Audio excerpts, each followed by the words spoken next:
আ বলছি না মুরগির মাংস খামো না।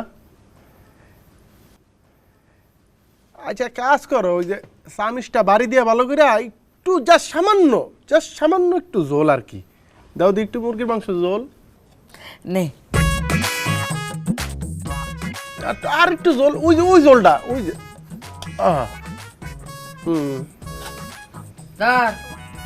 আর এত ঝোল দেখ।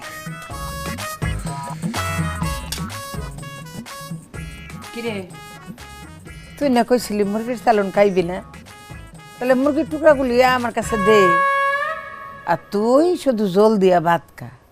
মুরগির মাংস কখন নিলাম? ঝোলের টানটা না জানি কি পড়ে গেছে ভাতের উপরে।